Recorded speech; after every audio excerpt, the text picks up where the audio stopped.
கர்த்தருடைய பரிசுத்த நாமத்துக்கு ஸ்தோத்திரம். த ட்ரினிட்டி ப்ராஃபட்டிக் மினிஸ்ட்ரியின் சார்பாக நாங்கள் உங்கள் அனைவரையும் அன்புடன் வாழ்த்தி வரவேற்கின்றோம். கர்த்தருடைய கிருபையினால் ஆண்டவர் இந்த புதிய வருடத்தை துவங்குவதற்கு நமக்கு கிருபை தந்திருக்கிறார். நாம ஜெபத்தோடும் உண்மையோடும் உத்தமத்தோடு புதிய வருடத்தை நாம் எல்லோரும் தொடங்கி இருக்கிறோம் என்று நான் விசுவாசிக்கிறேன். இந்த புதிய வருடத்துல ஆண்டவர் நமக்கு கொடுத்திருக்கிற ஒரு வாக்குத்தத்தம் ஜெயத்தின் ஆண்டு, இயர் ஆஃப் விக்டரி. ஜெயத்தின் ஆண்டு. எப்பவுமே ஜெயம் என்பது ஆண்டவரிடத்திலிருந்து தாங்க வரும், கர்த்தரிடத்திலிருந்து தான் வரும். நம்ம 1 யோவான் 5:4 எடுத்து வாசிச்சு பார்த்தீங்கன்னா அதுல என்ன சொல்லிக்குன்னா, தேவனால் பிறப்பதெல்லாம் உலகத்தை ஜெயிக்கும், நம்முடைய விசுவாசமே உலகத்தை ஜெயிக்கிற ஜெயம். இந்த உலகத்துல நம்ம ஜெயித்து ஒரு ஜெயாளியாக வாழணும் அப்படின்னா நமக்கு கிடைக்கிறதெல்லாம் தேவனிடத்துல இருந்து வரணும். தேவனிடத்துல இருந்து வரும்போது நம்ம ஒரு ஜெபத்தோட உண்மையோட உத்தமா இருந்து தேவனிடத்துல கேட்டு நம்ம பெற்றுக்கொண்ட எல்லா காரியத்தையும், அவருடைய சித்தத்தை அறிந்து நம்ம செய்கிற எல்லா காரியத்திலையும் நமக்கு நிச்சயமா ஜெயம் கிடைக்கும். அவர் மேல வச்சிருக்க விசுவாசம் தாங்க நம்ம உலகத்தை ஜெயிக்கிற ஜெயம். நான் இது கேட்டிருக்கேன், என் தேவன் தருவாரு அப்படிங்கிற நம்ம விசுவாசிக்கிற விசுவாசம் தாங்க ஜெயத்தை தரும். அப்படி பார்க்கும்போது இந்த வருடம் ஆண்டவர் நமக்கு வாக்கு தத்தம் கொடுத்திருக்கிறது ஜெயத்தின் ஆண்டு. இந்த ஜெயத்தின் ஆண்டு முழுமையா அந்த ஜெயத்தை நம்ம பெற்றுக்கொள்ளணும். ஆண்டவர் சொல்லி இருக்கிற இந்த வாக்கு தத்துவம் நம்மள நிறைவேறும்னா, இந்த வாக்கு தத்துவத்தை, இந்த ஜெயத்தை நாம பெற்றுக்கொள்ளணும்னா நமக்கு நம்மளோட பங்கு ஒண்ணு உண்டு. நாம சில பங்கு நம்மளோட பாற்ற நம்ம செய்யும் போது தேவன் நமக்கு ஜெயத்தை கட்டளையிடுவார். ஏன்னா தேவனாலதான் ஜெயம் கிடைக்கும். ஜெயத்தை தருகிற தேவன். அதுக்கு நான் சில உதாரணங்கள் பைபிள்ல இருந்து எடுத்து நான் உங்களுக்கு விளக்குறேன். அப்ப நீங்க புரிஞ்சு கொள்வீங்க நம்மளோட பங்கு என்ன, தேவன் அதை எப்படி ஆசீர்வாதத்தை தருவார் என்பதை நம்ம புரிந்து கொள்ளலாம். முதல்ல ஒரு எக்ஸாம்பிள் எடுத்துட்டீங்கன்னா, காணா ஒரு கல்யாணம்.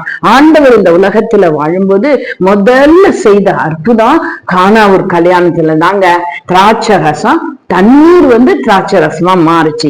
கல்யாணத்துல திராட்சை ரசம் தீர்ந்து போச்சு. ஒரே டென்ஷன், ஒரே பயம். ஜெயம் எப்படி, ஐயோ ஆறாரோ என்ன பேசிடுவாங்களோ என்ற ஒரு பயம்.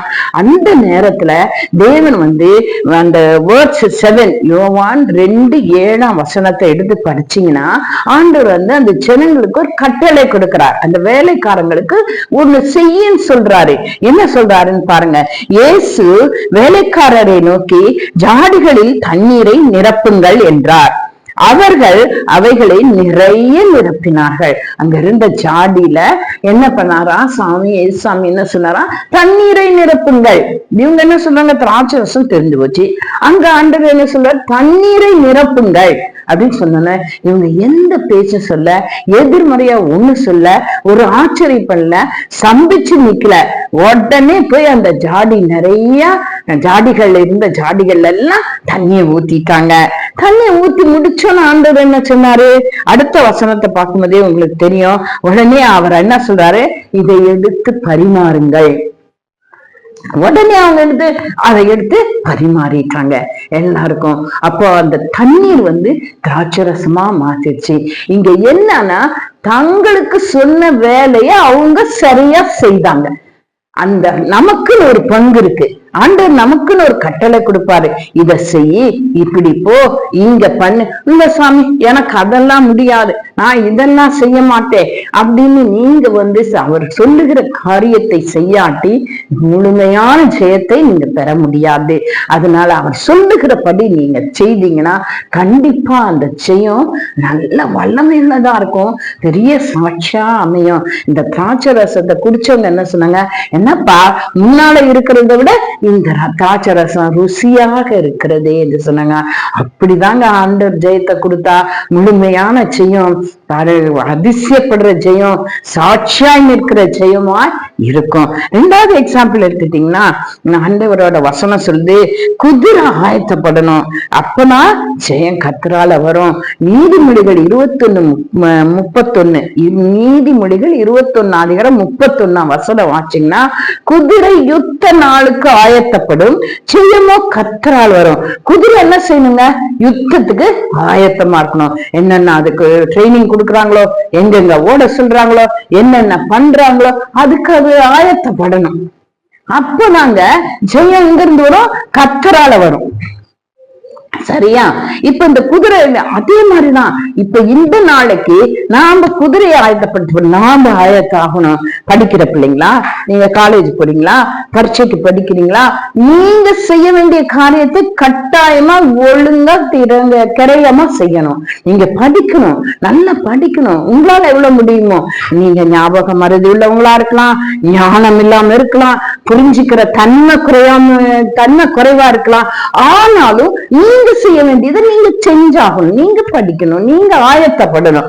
ஆயத்தப்படும் போது உங்களிடத்துல இருக்க குறைவெல்லாம் மாற்றிடுவார் ஆண்டவர். உங்க குறைவெல்லாம் எடுத்து போட்டுட்டு ஒரு அற்புதமான வெற்றியை உங்களுக்கு தருவார். ஒரு இன்டர்வியூ ஃபேஸ் பண்ண பயப்படுறீங்களா? ஐயோ, ஜனங்களை பார்த்தாலே எனக்கு நடுங்கும், ஏன்னா எனக்கு பேச வராதுன்னு நினைக்கிறீங்களா? ஆனா நீங்க அதுக்கான தயார் பண்ணிக்கா நீங்க போனீங்கன்னா உங்களே அறியாத ஒரு தைரியமும், உங்களே அறியாத ஒரு கிருபையும் கிடைக்கும். அதே போல இன்டர்வியூ பண்றவங்க இடத்துல இருந்து ஆண்டவர் அந்த மனுஷக்கண்ல தயவை உங்களுக்கு கொடுத்து வெற்றியை தருவாரு. நீங்க செய்யறது என்ன? ஆயத்தப்படணும். நான் சும்மா ஆண்டவர் ஜெயம் தரேன்னு சொல்லிட்டாரு, அதனால நான் தூங்கிட்டு நல்லா எந்திரிச்சு போய் பச்சையில உட்காருவேன்னா ஒரு நாளும் ஜெயம் கிடைக்காது. நீங்க ஆயத்தப்படணும், நல்லா படிக்கணும், பிரயாசப்படணும். உங்களால செய்யற அளவுக்கு நீங்க எல்லாவற்றையும் செய்தா வெற்றி கர்த்தர் உங்களுக்கு தருவாரு. நீங்களே ஆச்சரியப்படத்தக்கல, ஐயோ இந்த பையனுக்கு பேசவே தைரியமே இல்லையே, ஐயோ இவனா மக்கள் எப்ப பார்த்தாலும் ஃபெயிலாவானே அப்படின்னு சொல்ற ஆட்கள் ஆண்டவர் ஜெயத்தை தரும்போது முதல் மார்க்கு, அவார்டு எல்லாத்தையும் வாங்கிடலாம். ஆண்டவர் அப்படியே கிருபை. ஆனா நீ என்ன செய்யணும்? ஆயத்தப்படணும். நீ ஆயத்தப்படணும். அப்ப ஜெயம் கர்த்தரால் வரும். இன்னொரு எக்ஸாம்பிள் நான் சொல்றேன் பாருங்க. 5 அப்பம் 2 மீன்.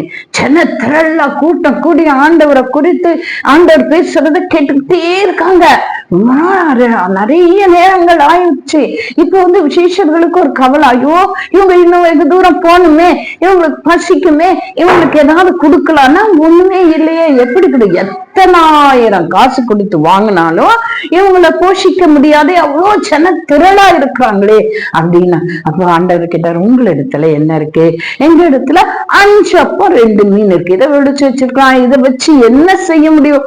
இவ்வளோ பேர் இருக்கிறாங்க, இதை வச்சு என்ன செய்ய முடியும் அப்படின்னு நினைச்சு வச்சிருந்திருக்கலாம். இல்ல, இருந்ததை கொண்டு வந்து ஆண்டவர்கிட்ட தாழ்மையாய் கொடுத்தாங்க. அப்பா, ஏசப்பா, 5 அப்பம் தான்ப்பா, 2 மீன் தான்ப்பா இருக்கு, இதுதான்ப்பா இருக்கு அப்படின்னு கொடுத்தாங்க. ஆண்டவர் அதை ஆனாந்து பார்த்து ஜெபித்து பிட்டு கொடுத்தாரு. 5000 புருஷர்கள் சாப்பிட்டாங்க. அப்போ அவங்க குடும்பத்தாரெல்லாம் சேர்த்துக்கோங்க, அவ்வளவு பேரும் சாப்பிட்டு மீதி கூட எடுத்தாங்க. அந்த மாதிரிதாங்க. என்ன வீடு கட்டணும்னு நினைக்கிறீங்களா? பொண்ணுக்கு கல்யாணம் பண்ணணும்னு நினைக்கிறீங்களா? குழந்தை பிரசவம் பார்க்கணும்னு நினைக்கிறீங்களா? காசே இல்ல என்ன செய்வோம்னு நினைக்கிறீங்களா? இவ்வளோண்டுதான் இருக்கு, இதை வச்சு என்ன பண்ணுவோம்னு நினைக்கிறீங்களா? கொண்டாந்து இயேசு இடத்துல காட்டுங்கப்பா, இதுதான்ப்பா இருக்கு, இவ்வளவுதான்ப்பா இருக்கு, இதை நீங்க ஆசீர்வாதத்தை கொடுங்க. நான் நம்பி இருக்கிறதெல்லாம் உங்களைதான், இது அல்ல ஆண்டவரை, நான் உங்களை நம்பி இருக்கேன்ப்பா அப்படின்னு சொல்லி தாழ்மையாய் முழங்கால் படிட்டு ஆண்டவரை நோக்கி நீங்க கெஞ்சுங்க. ஆண்டவர் உங்களுக்கு பெரிய ஜெயத்தை கட்டளையிடுவார். பெரிய ஜெயத்தை எப்படி 5 அப்பம் 2 மீனை கொண்டு 5000 பேருக்கு போஷித்த என் தேவன் இன்றும் அதே வல்லமையோடு உங்க வீட்டுல என்ன பெரிய காரியங்கள் இருந்தாலும், என்ன குறைவு உங்ககிட்ட இருந்தாலும் எல்லாவற்றையும் மாற்றி அந்த காரியத்தை ஜெயமாய் வாய்க்க செய்ய வல்லவராயிருக்கிறார். அதை நீங்க நல்லா புரிஞ்சுக்கோங்க. அதை அப்படியே செய்யுங்க. ஆண்டவர் உங்களுக்கு இந்த வருடத்துல கையிட்டு செய்கிற எல்லா காரியத்திலையும் ஜெயத்தை கட்டளையிடுவார். நீங்க உங்களுக்கு கொடுக்கப்பட்ட தாளந்த புதைச்சு வச்சீங்க, ஆண்டவர் உங்களை ஒதுக்கிடுவாரு. ஒரு தாளந்து வாங்கணுமே புதைச்சு குறைச்சு வச்சுட்டான். 5 தாளந்து வாங்கினா 10 ஆக்குனான், 10 தாளந்து வாங்கினா 20 ஆக்குனான். அவங்க 2 பேரும் ஆண்டவர் ஆசீர்வதித்தாரு. இந்த 1 தாளந்த வச்சவனை புடுங்கி அந்த ஆண்டவன் என்ன பண்ணான், அடுத்தவனுக்கு கொடுத்துட்டாரு. அப்பா, உங்களுக்கு இருக்கிறது பிடுங்கப்பட்டுடும். உங்களுடைய பிரயாசை, உங்களுக்கு என்ன கொடுக்கப்பட்டதை அதை உபயோகப்படுத்தி ஆண்டவரை நீங்கள் மகிமைப்படுத்தி அவரிடத்துல தாழ்மையாய் உங்களை தாழ்த்தும் போது கர்த்தர் பெரிய ஜெயத்தை உங்க வாழ்க்கையில் கட்டளையிடுவார். நம்ம ஜெபம் பண்ணலாமா? கர்த்தாவே, எங்களுடைய பரம தகப்பனே, இந்த நேரத்துல சுவாமி நாங்க புரிந்து கொண்டோம் ஆண்டவரே, எங்க சோம்பேறித்தனம் எங்களை ஜெயத்தை கொண்டு வராது. எங்களோட தாழ்மை, எங்களோட விசுவாசம், எங்களோட உண்மை, எங்களுடைய பிரயாசம் ஆண்டவரே, நாங்க சின்னதா கொடுத்தா கூட நீங்க அதை பெரியதா ஆசீர்வதித்து தருவீங்க ஆண்டவரே. அதை நாங்கள் உணர்ந்து கொண்டோம். எங்களை தாழ்த்துகிறோம், எங்களை உங்க கருத்துல தருகிறோம் சுவாமி. இங்க ஜெபிக்கிற பிள்ளைகளுக்கும் நீங்க பெரிய ஜெயத்தை கொண்டு வந்து இந்த ஆண்டு கடைசியில பெரிய ஜெயாளிகளாய் ஒரு சாட்சியாய் நிறுத்தி ஆசீர்வதிக்க வேண்டுமா உங்க வளமில்ல இயேசு கிறிஸ்துவின் நாமத்துல கெஞ்சி கேட்கிற சுவாமி. ஆமென். God bless you.